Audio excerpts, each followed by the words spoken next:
Check, 1 2. Mic check, 1 2. How's the buzz? You guys still got buzz? Check, 1 2. Is the buzz still there? Is it better? Is it still there? Still there?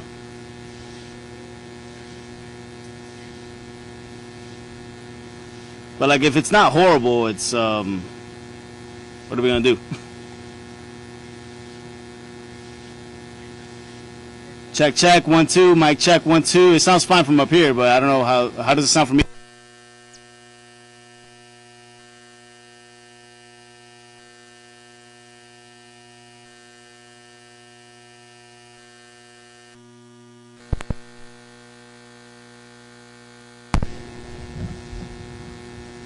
Check, 1 2. Mic check, 1 2. Mic check, 1 2 3. Mic check, 1 2 3. Mic check, 1 2 3. Mic check, 1 2 3. Mic check, give me a thumbs up. How does it sound on a scale from 1 to 10? Are we at a 6? At a 6. Okay, well, at least not a 5.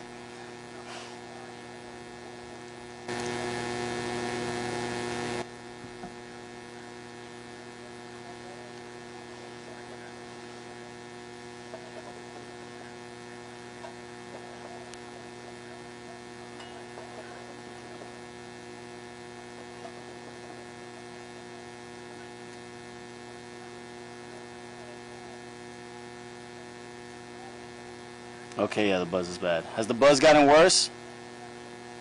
Has the buzz gotten worse? Yes?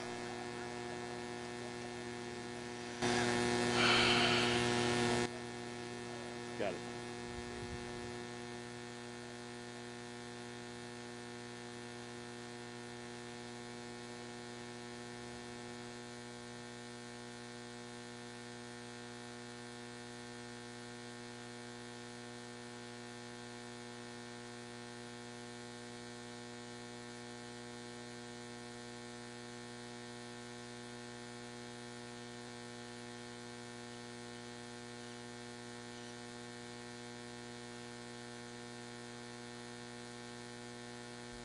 Mic check, 1 2 3. Mic check, 1 2 3.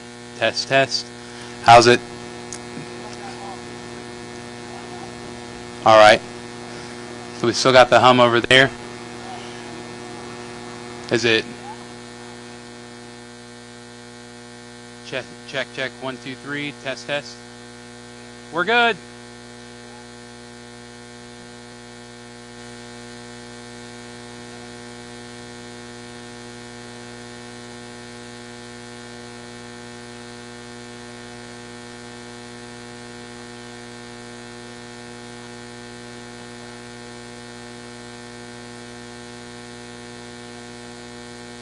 Yeah. Check, 1 2 3. Check, 1 2 3. Mic check, 1 2 3. Good over there by you, Matt? Hear it okay? All right, everybody with the cameras good? Faint hum?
That's not my decision.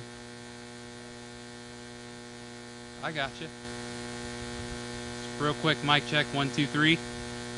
Mic check, 1 2 3. How's the hum? Still existent? It's a little bit. All right.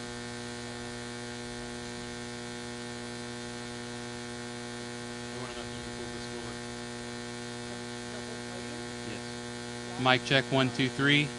Mic check 1 2 1 2 3.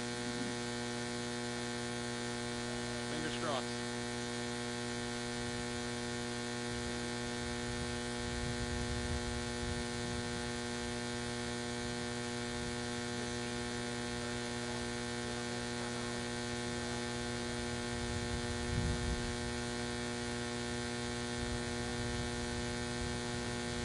Well, I have it this way for the shot, so I'm not moving it. Yeah, I'm keeping it like this, so we can yell, or y'all could like move a little closer, but I'm just leaving it because we're getting close to start time. Otherwise,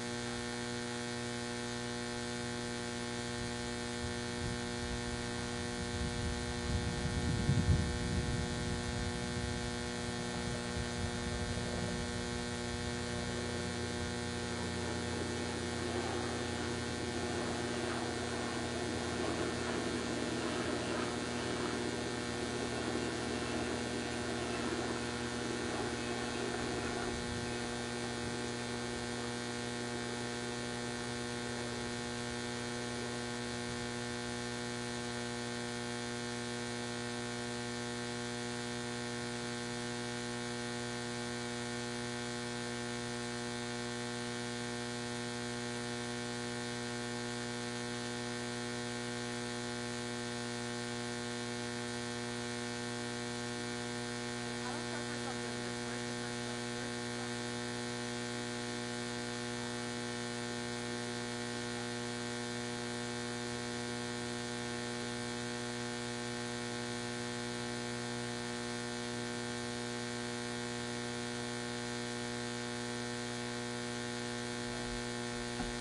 Yeah, if you don't mind. Yeah, if you're there, I ain't gonna turn it down. You can grab this. You can grab this right here. Yeah, we got locked in.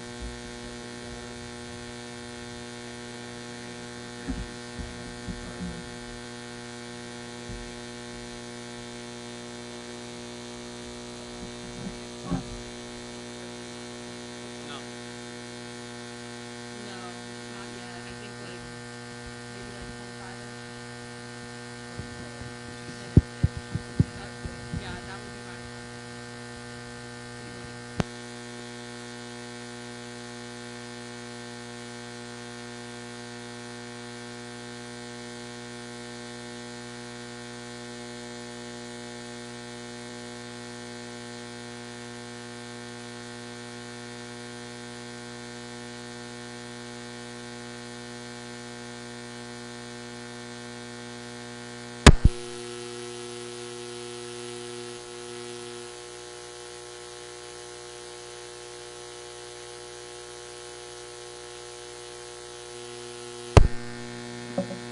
Mic check 1 2 3. Mic check 1 2 3. You want to check the hum? Let me know. Mic check 1 2 3. All right.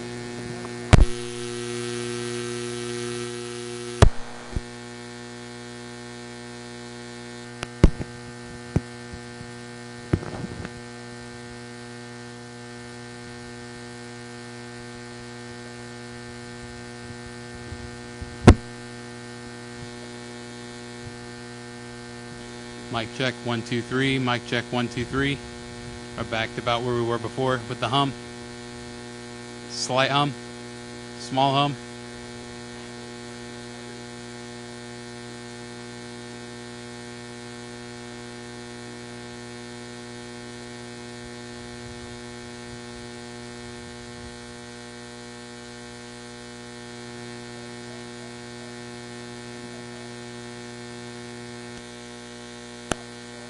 It's gone, is what they're saying.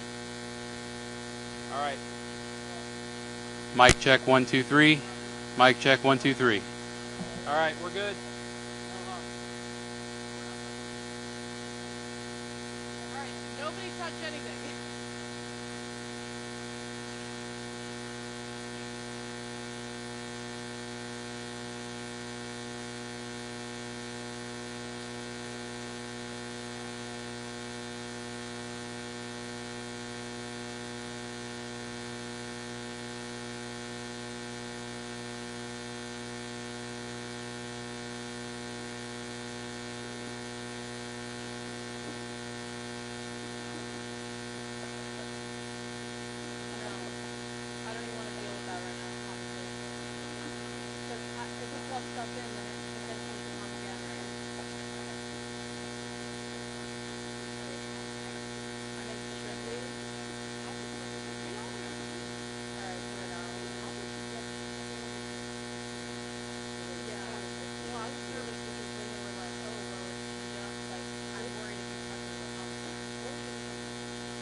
Travis. I just don't want to say you.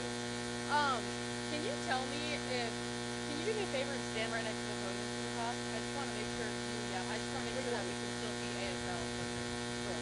Close to the podium, like there-ish. Okay.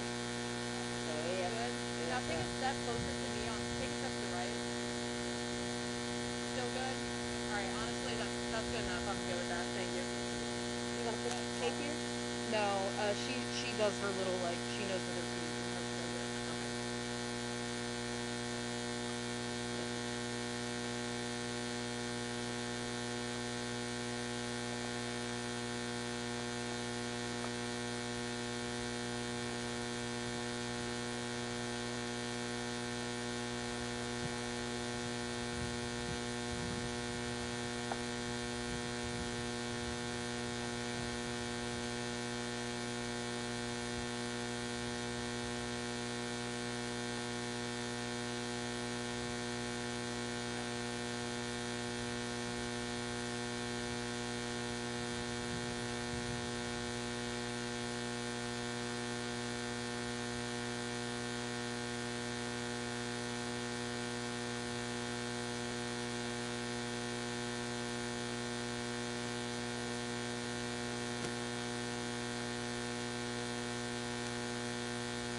Check, check, 1, 2. Mic check, 1, 2. Mic check, 1, 2. This is for HQ. This is for the online stream.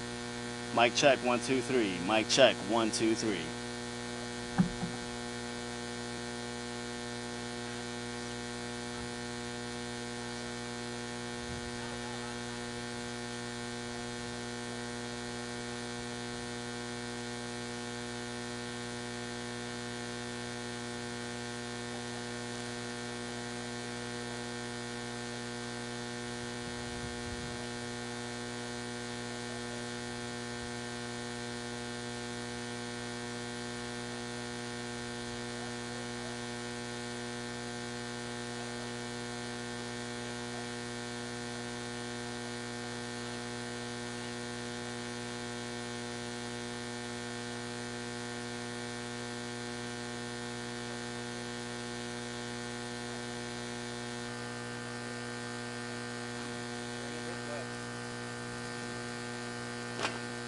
Hey, that ain't gonna work.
Mic check, 1, 2, 3. Mic check, 1, 2, 3. Thumbs up, we're good? Perfect.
headphones. No, do yours first. Check, check. Mic check. 1, 2. Good. Is it good now? Mic check. 1, 2. How are you guys? Mic check. 1, 2, 3. 1, 2, 3. Zero buzz. Can you hear me out here in the floor though? Can you hear me on the floor? Mic check. 1, 2. Mic check. 1, 2. Well, everyone else can hear me. Mic check. 1, 2. What about here, the people that are standing here? Can you hear me from the speaker? Can you hear me? Can you hear me good? Check, check. 1, 2. Travis, am I good? Perfect. Thank you. Now it's way over modulated. These other media is fine.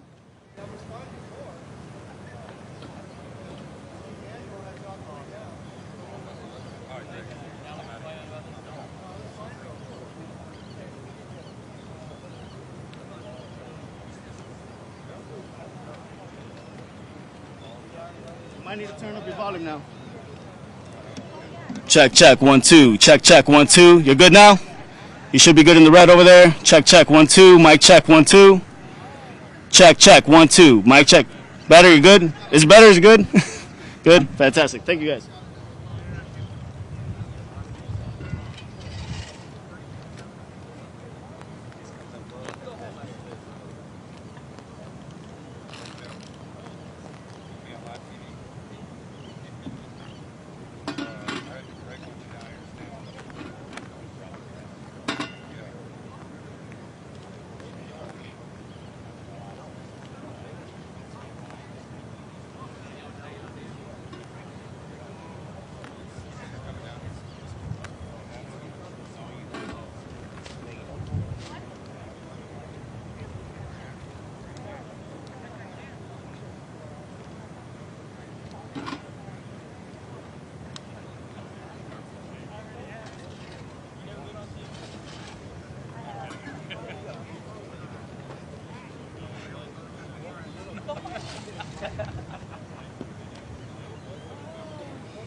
Check, check for Florida channel. Check, check. Give me a thumbs up. Give me a thumbs up over there whenever you got it. Okay, we're good. Everyone here, media is fine. Thumbs up. You guys are good? Fantastic. In the blue, are you good over there? Good. Thank you.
Well, good afternoon. We're here at Port Manatee. I'm joined by Kevin Guthrie, Jared Perdue from the Department of Transportation, Major General John Haas, Florida National Guard. We've got Representatives Robinson and Buchanan. We got Senator Jimmy Boyd here. And then we got a lot of commissioners, Ballard, Van Ostenbridge, Ron, Turner, Bearden, and Cruz. I want to thank them for what they're doing. So as of 12 o'clock, since the storm hit Florida, Hurricane Milton, there have been over 3.8 million accounts restored for power. So right now, about 97% of the state is electrified and operational. There's about 369,000 that are still outstanding. We obviously had a lot of linemen staged, and if you think about it, today, standing here right now, we're less than 96 hours from when the storm fully left the state of Florida, and I know those guys got in and started working as soon as it was possible. I know Manatee and Sarasota's down. I think both are probably 90% restored, and FPL thinks by tomorrow you're going to have pretty much everybody. So that's very rapid, and we appreciate what they've done to be able to do it. And the co-ops are 100% complete with their restoration. So that's really, really good. A lot of times you do these, you have the big utilities, private companies do it first, and then the co-ops will lag a little bit, or at least that's maybe been in the past, but they knocked out a lot of restorations very rapidly. So good job on that. We still have Pinellas has about 17% that are out, and then Hillsboro's a little bit more than that. But I think both of the companies, TECO and Duke, have a pretty aggressive timeline for completion in those areas as well. So thanks for everybody who came and pre-staged. Obviously, you still have the remaining 3% of the state, and I know they're working hard to do it. But to have two hurricanes hit like this and have to do the restoration was not easy, and those guys have done a great job. We also, being here at Port Manatee, I'm going to have an announcement here with what we're going to do to be able to help things. But from the various ports, so since reopening fuel deliveries following the storm, 2,500 trucks have deployed from Port Tampa Bay to bring fuel to the region. They've unloaded a total of 5 million gallons of fuel from Port Tampa. That's 2 million more than they would usually do over a similar period of time. And then here in Manatee, and we'll say a little bit more about this because they weren't supposed to do anything by now, over 300,000 gallons and 60,000 gallons of diesel have been deployed, and they're doing more as we speak. Port Canaveral, because you had power outages and also damage at some of the West Coast ports, Port Canaveral over the on our East Coast has surged fuel, including to this region. So they've done 12 million gallons of fuel since the storm, and that is double their normal output. So that is something that is making a difference, and you're continuing to see more and more gas stations as they get power, also get the fuel. It's not 100%, but they're making good progress. Now, we have recognized that we want to get this fuel in as quickly as possible. It's obviously not the state that runs where gas goes. This is all private industry, but we have been able to help escort fuel with Florida Highway Patrol, as well as some of our local law enforcement, to be able to get it where it needs to go as soon as possible. So we've done over 100 tankers have been escorted just by Florida Highway Patrol since Milton made landfall. So I want to thank everybody for doing that. And that's great, and that's good progress. Those guys are doing it, and we'll say some stuff about what we're going to do here. We also understand that we needed to make sure that we were doing our part to surge fuel where we could, and so we have done that in a variety of ways. But one of the ways we've done that is we've actually opened up our own fuel sites over the weekend. So today we have fuel for the public. They're not even charging you. Free gas. Imagine that. Helps to have a budget surplus.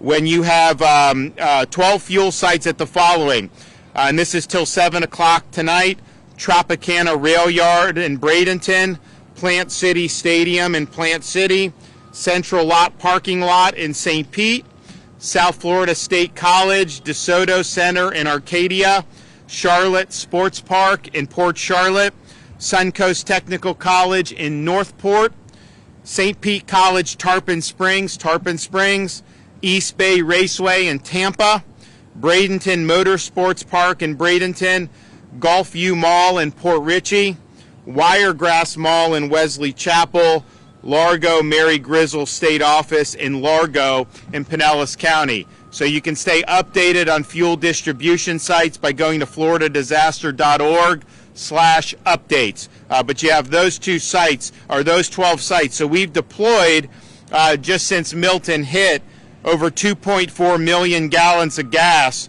from our reserves. So that, all the stuff coming into the ports, Canaveral surging, Tampa surging, now Manatee getting back up and running, at least in a limited capacity, that is all just private sector how it normally does. The 2.4 million is fuel that we stockpiled in advance of the storm and then have been able to do and bring it in. Now some of that that we've done where we had fuel centers when the storm was coming for first responder vehicles, so we wouldn't have any interruption in that. We have set up these fuel sites, and then we've also delivered gas directly to some service stations when that was something that could be helpful or appropriate. So even though we've gone through 2.4 million gallons, we've got over 1 million gallons between gas and diesel that are still on hand. We went through a lot this weekend with our fuel sites, but that's good. That's what it's for. If you have long lines at the service station, not every gas station has it. This is a relief valve where people can get their tank topped off, and so we're happy to do that. And in the entire fight, we have 500 tankers and 360 bobtail trucks that are helping to distribute with the fuel. So that's something that's good. That's something that we're happy to do, but we want to just make it so that the ports and everything are doing what they normally do and get it back to normal. And it is resolving. I'd say the demand is still higher because when people see a station open, they're all fleeing to the stations, and you get longer lines because people feel like that may be their only shot. Once that's no longer the case, I think you'll see resolve. So that's going to happen relatively short order. So today, we're here to ensure not just with the fuel, but for all the things that Port Manatee delivers, we want to ensure minimal interruption to the supply chain as possible.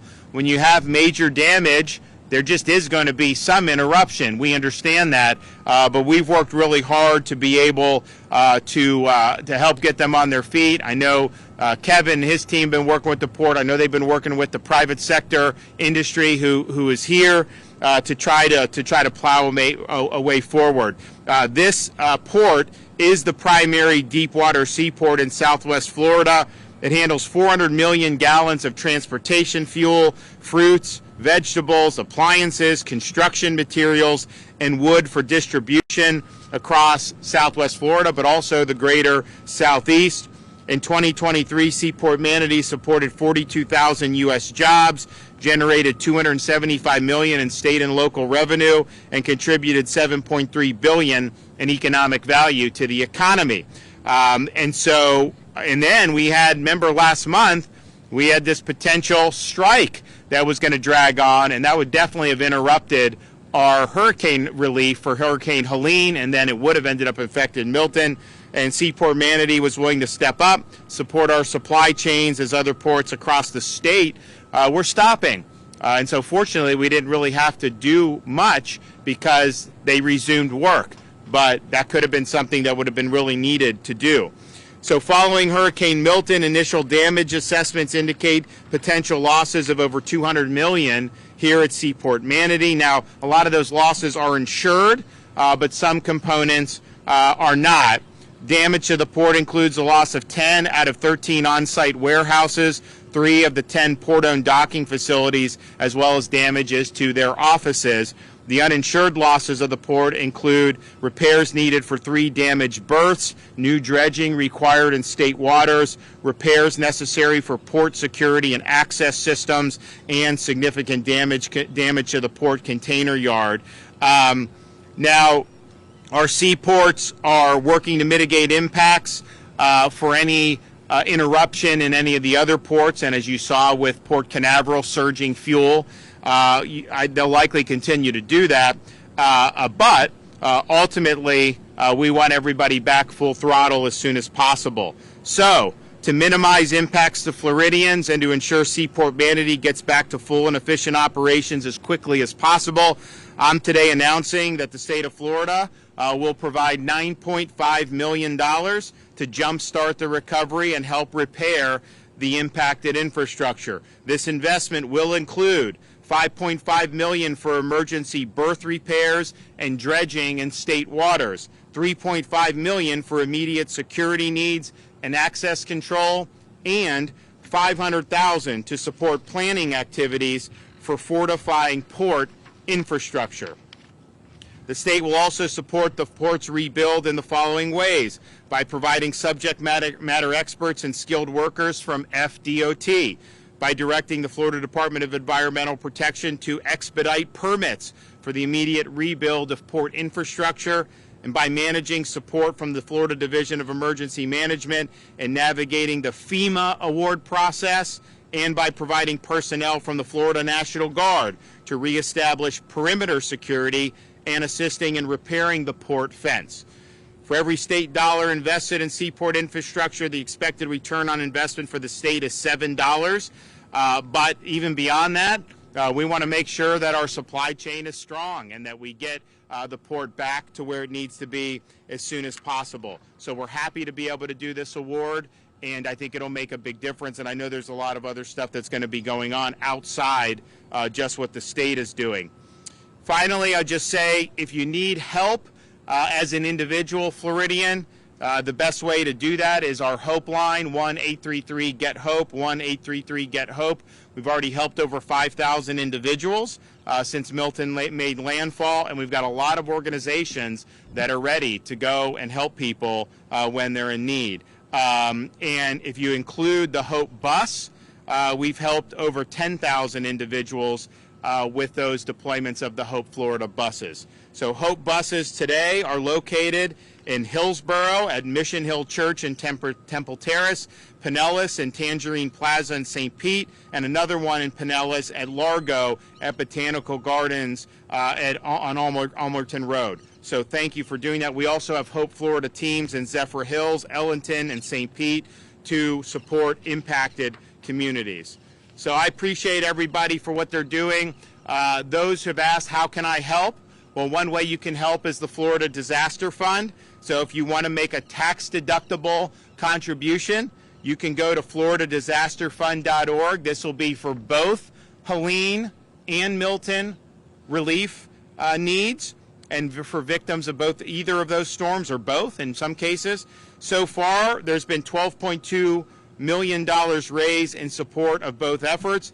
And I want to personally thank Lennar Corporation from down in South Florida, who has donated $5 million to the Florida Disaster Fund. So we appreciate that, and I know there's a lot more that are going to be ponying up to be able to help Floridians in need.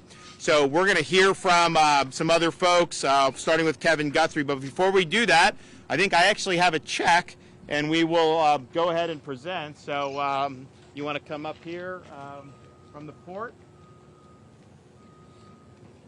You better do it. I can't accept a check and shake a hand at the same time. I'll stand on this side. Thank you. I had the arm.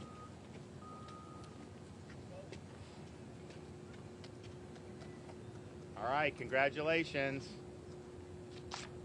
We got it? All right. Thank you, Governor. Congratulations. Thank you, Governor. Absolutely. Thank you, sir. Thanks so much.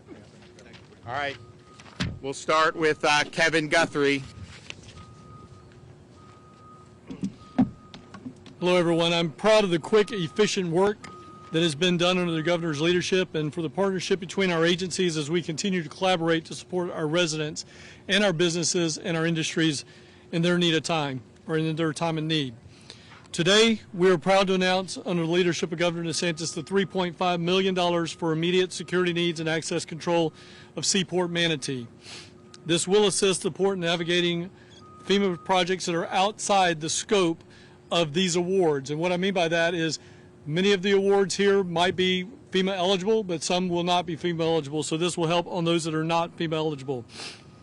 As the governor has already said, for every dollar the state invests, the state receives a $7 return on investment.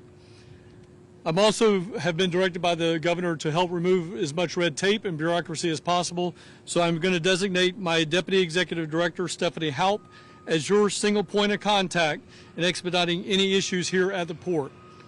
The state continues our efforts to provide necessary resources to communities who suffer damages due to impacts from Hurricane Milton. We currently have 9 public fuel depots and over 20 points of distribution where residents can pick up water, shelf-stable meals, and other supplies. And I need to correct that. It's actually 12 public fuel depots. There are multi-agency resource centers beginning to open in different areas to provide resources and information to disaster survivors. This is on top of the disaster recovery centers that FEMA will open. For information on all of these resources, the best place to go is floridadisaster.org/updates for those locations. As we see rivers continue to rise in some areas, please stay out of standing water, as it can pose a significant health risk and contain harmful bacteria, displace wildlife, and can be deeper than what you may think. Assistance is available to residents who receive damages from Milton. Residents can start to apply for FEMA disaster assistance at disasterassistance.gov, downloading the FEMA app, or calling 1-800-621-FEMA, or that's 1-800-621-3362.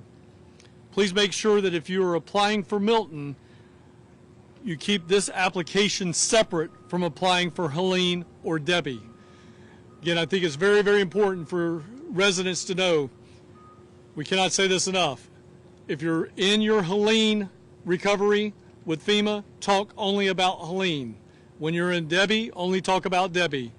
When you're in Milton, only talk about Milton. If you reference one or the other in the same application, it will most likely get kicked out and sent for what's referred to as an RFI, or request for information, and it will only delay you getting money.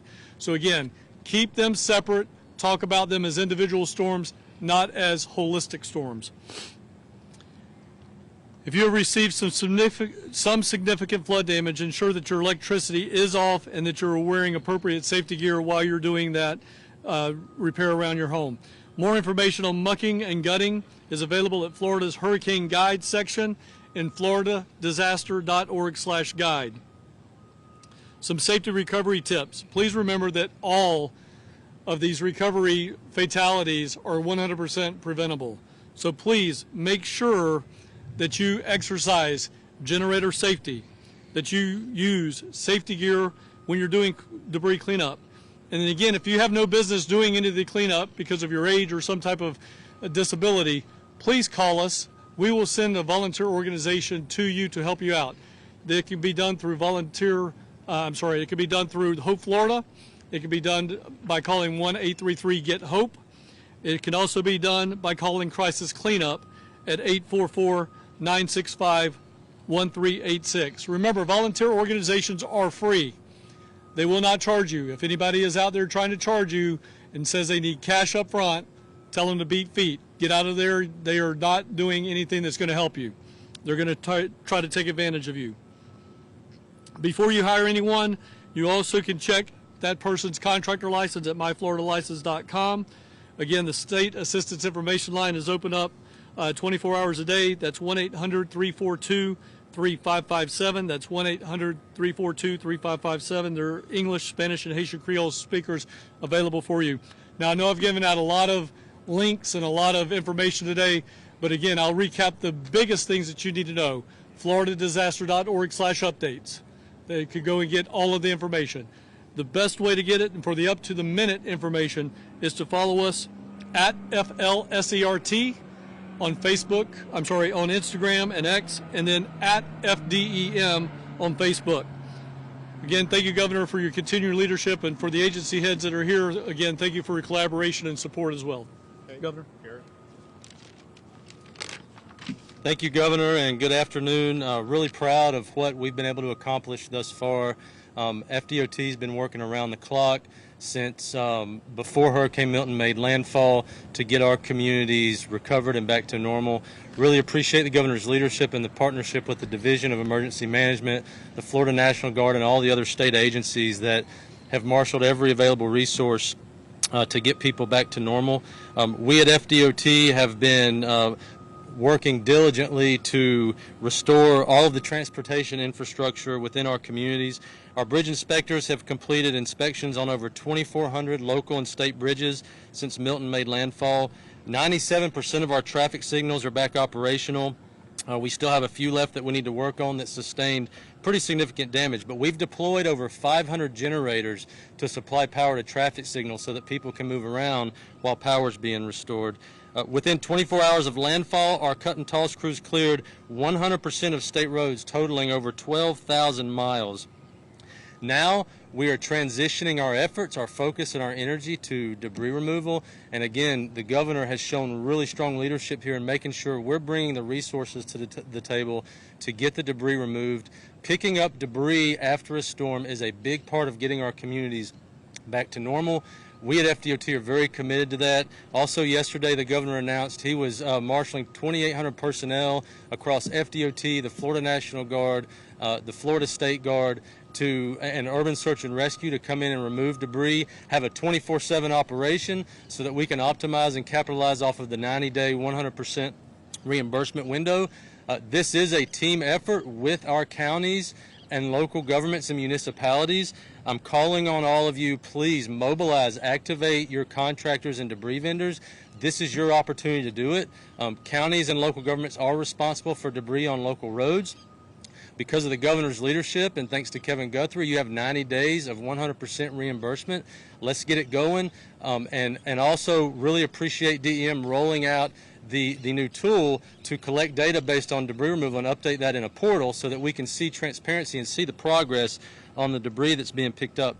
We've been in very close coordination with our airports and seaports. Sarasota Bradenton International Airport did sustain a lot of damage. In speaking with their CEO earlier today, they do plan to reopen their main terminal building on Wednesday. They've been moving fast and furious to make repairs to their main terminal building. In terms of seaports, you heard from the governor, both Port Tampa Bay and Seaport Manatee have been moving fuel. They've moved thousands of trucks. It's really good to see how fast they recovered and got that fuel moving again.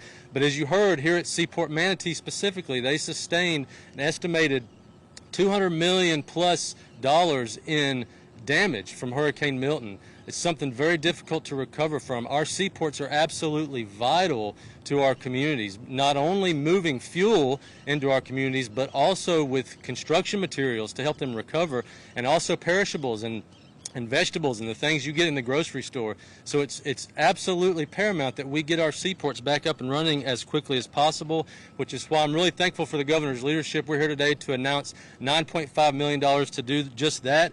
FDOT is going to be contributing $5.5 million for emergency dredging in state waters, and also for emergency berth repairs so we can get this seaport back up and running. Also, under the governor's direction, we're going to be bringing our project management, our technical expertise, our project delivery expertise to help it be seamless and make it move as quickly as possible to get this seaport back to normal operations. Remember, if you're traveling, if you need information, you're going back and forth into the damage area, FL511.com is the place to get most up-to-date traffic information. We're updating that site live through our traffic management centers. It is the most accurate, the most up-to-date information, FL511.com. Again, Governor, thank you for your leadership.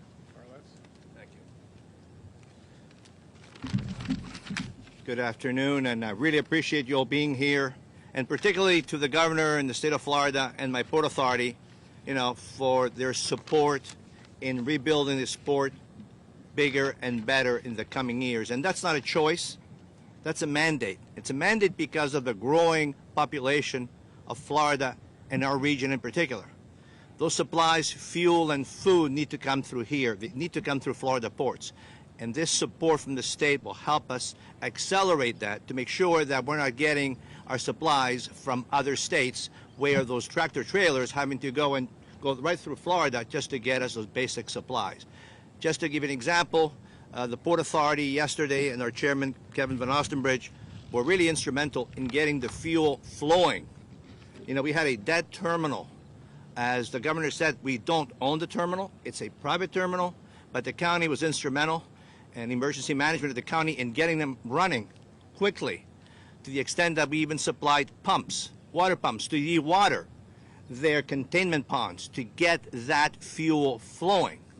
And since yesterday, where we started running again about 3 a.m., the expectation was that it might be another 4 or 5 days if we didn't help that terminal operator with additional resources. And the county, I think, really thank them for their support. This additional funding from the state will really make all the difference also in getting us going. I mean, just to give an example, since yesterday, where we were able to get the terminal up and running, they did an additional 300,000 gallons of fuel. But to put that in context, 300,000 gallons of fuel is 20,000 cars. It's not a small amount, and we continue to grow that because we are that Southwest and Central Florida fuel port that we all need and really now recognize as a critical infrastructure. You know, we're also a critical infrastructure for food. And any given day, this port handles the products and the vegetables and perishables and the lumber that you buy. But again, to put it in context, it's really a big number, and this is thanks to our partners at Del Monte. They move about 2.3 million bananas a day. We do 1.2 billion a year. That's 2.3 million bananas a day. And I can tell you one thing, the supermarkets do not want to run out of bananas. Before storm or after a storm, that's one of the first staples people buy because it has a shelf life. And this port, along with other commodities, is instrumental in maintaining not just the fuel chain, but the food chain. And really critical, you know, as our secretary said, that it keeps flowing and moving. And that's why, again, we appreciate so much, Governor, your assistance here. We also had to overcome, as the governor said, the strike that was upcoming, but here we were able not to be affected by the strike. Had the strike gone on beyond what they did, which was only a few days, it could have been significant disruption and would have caused this port even to even handle more cargo to maintain the supply chain. So we overcame that. 2 hurricanes. You know, I mean, we can't choose our hurricanes, but we can choose how we respond to the hurricanes. And resiliency, I know the state of Florida is one of the key objectives, and the ports go through resiliency and coordination with FDOT and emergency management to make sure that when something like this happens, we recover as quickly as possible and be online as quickly as possible. And that's our objective. Because we realize this port impacts the daily lives of the residents of Florida.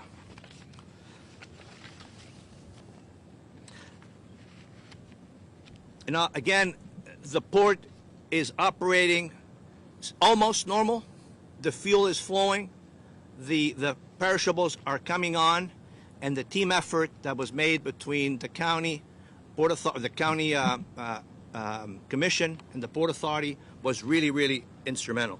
I want to thank also the county's team that's here now that helped us throughout, and the staff at the county, as well as our customers and suppliers, which are here already, that are handling the products. Because without them, you know, we're just infrastructure with water next to it.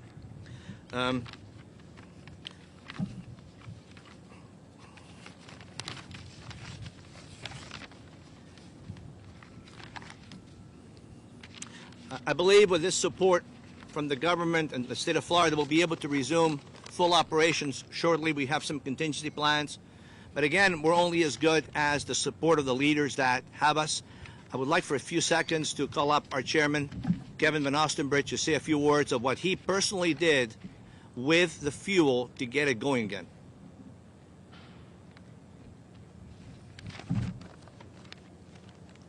Carlos, you're the man. I would just thank, I don't know why, who needs this so high?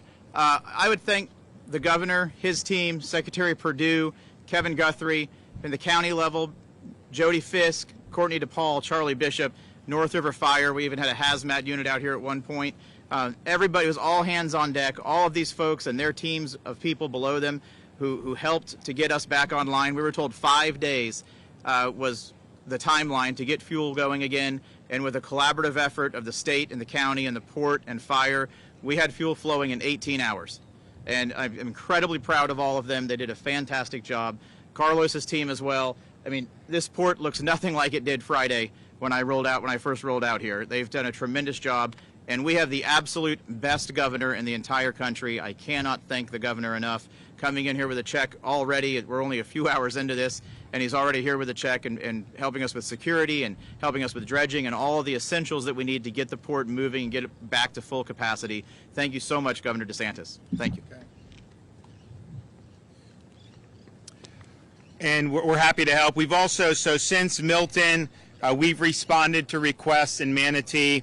We've done 25 truckloads of water, 21 truckloads of MREs, 12 truckloads of tarps, a forklift for debris, food trailer, 52 generators, 30 additional Starlinks, 4 truckloads of ice, 100 plus crates for pet-friendly shelters, 14 ambulance strike teams for Manatee Memorial, 13 ambulance strike teams for HCA Blake Medical Center in Bradenton, and 2 medic helicopters. We also have points of distribution sites that are operating around the affected areas. The ones here in Manatee County are as follows: Pride Park in Bradenton, Parish United Methodist, Blackstone Park in Palmetto, Tom Bennett Park in Bradenton, Duet Fire, 35800 Florida 62, GT Bray Park in Bradenton, Ridgewood Plaza in Ellington, and King Fish Boat Ramp in Holmes Beach. So we're happy to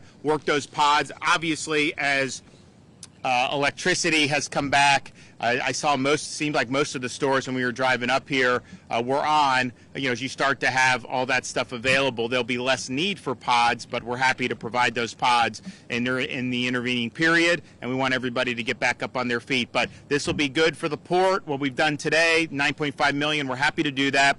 We really appreciate how everyone from the port, the authority, the local government, and of course us supporting at the state level, you know, we all want rapid restoration. And when these disasters happen, you kind of just put up your hands and just kind of say, oh, look at all this, what are we going to do? And I think in this case we're saying, okay, we got to figure it out, we got to get back. And so you've already got fuel that's flowing out of here when a lot of people didn't think that was going to be possible for perhaps several weeks. So thanks everybody that's been involved for that, and we'll continue to help make sure that we have a robust supply chain. Okay, any questions? Governor, the other day you said something to the effect, or the weekend, about that most filling stations, if not all, are mandated to supposed to have some sort of backup generators, so that when we get the product in there, in fact, they can accept it into the underground tanks. But finding some of them maybe have not done that or gotten away with not having those in place. Is that the case? So I think the issue is that law was, I think, written, I think about 2017, 2018.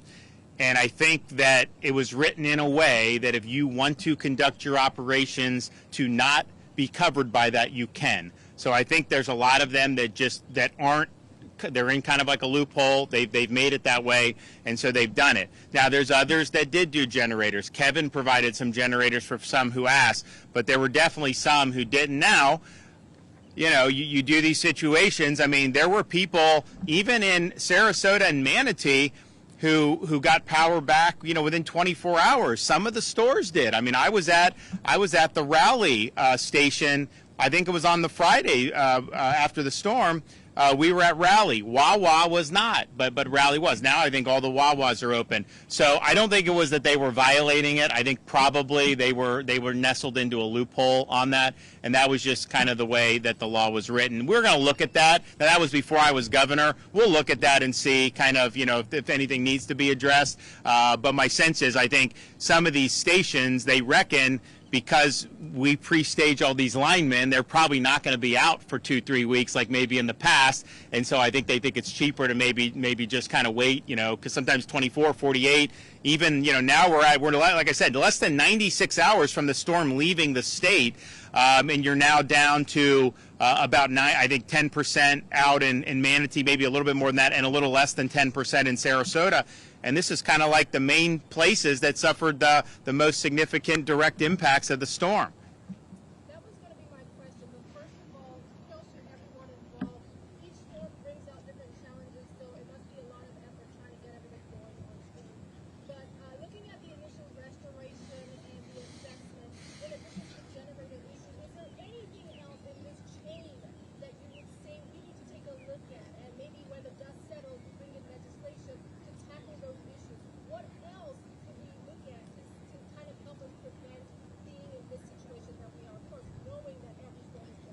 Well, I think, to have 2 in 2 weeks is quite a challenge. And I think that not only does that mean you've got to prepare for 2, respond to 2, a lot of the people that whether it's the folks locally responding, whether it's our state emergency management team, all levels, they've been going at this now for over 3 weeks. I mean, this has just been nonstop, 24/7. So that creates a lot of challenges, and it's not unprecedented to have 2 storms in that period of time. A lot of people may not know in the 1950s you had in 11 days 2 storms hit New England, believe it or not, 2 hurricanes hit New England. So this stuff can happen. It usually doesn't. So you just got to respond. But I think that people have really done a good job. And for us to have gotten the 50,000 plus linemen ready, which that no one's ever done that much before. They were bringing them in from California and Alberta. I saw these guys, these big Canucks are here helping us out. It was great. And that was hard anyways. But then when you consider there's still a lot of people without power in Georgia and North Carolina because of Hurricane Helene. We don't necessarily, I mean, the Helene got restored. They did 2.5 million restorations in rapid speed. But now you're in a situation, to have over 4 million out. So to have those, I think that was really, really good. And so, so you'll look and you'll see. We'll look at the generator issue. My sense is that you have to figure out, okay, how much do you want to be dictating from the state? Or how much do you want to just work collaboratively on some of this stuff? And to say we're just going to mandate almost anything, I don't know that that's necessarily the best approach. I mean, the fact is these are private businesses. The fuel supply is a private sector. We are not Venezuela. It's private sector. We came in with millions of gallons of fuel to help supplement and to help people who needed to get gas, and that's why we have these fuel sites set up.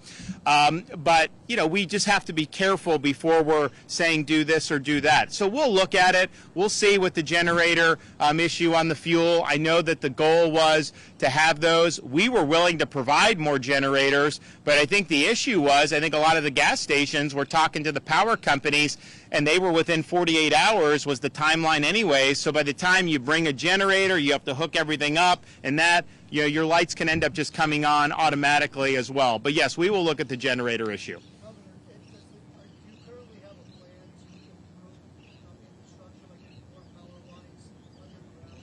So the question on undergrounding power lines, that's obviously not something that the state government does. Those are private investments that companies like FP&L and Duke and TECO make, and some of our co-ops make, as they see fit.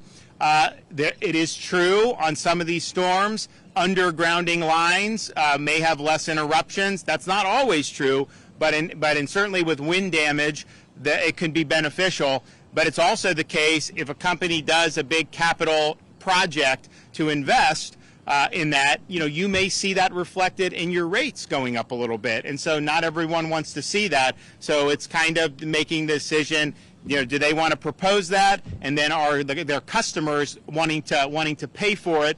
And I don't know how all the customers are going to feel about it, but that's basically something that is done with these private companies making the decisions about how to do it. I will say this, you take a look at, and we'll get the full report probably in a couple days when we talk to more of these companies. But my sense is if you look at Ian, which was major, and then these two, my sense is that their infrastructure held up pretty doggone good, all things considered.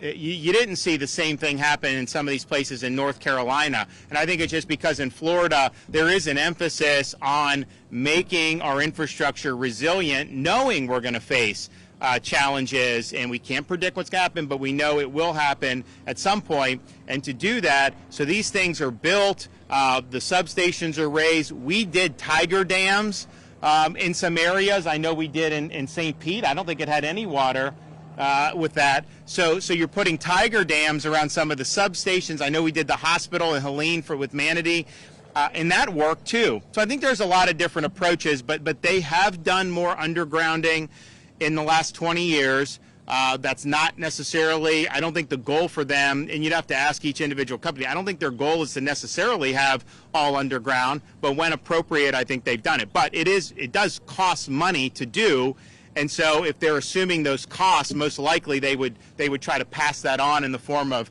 higher utility rates. Now, our utility rates are much lower than like a place like California because we don't have the green mandates, and we basically say we want affordable and reliable, and people are allowed to produce whatever energy is appropriate. But having said that, I mean, how much have things gone up over the last 3 or 4 years? You know, people don't want to see that, so I think that'll be an issue.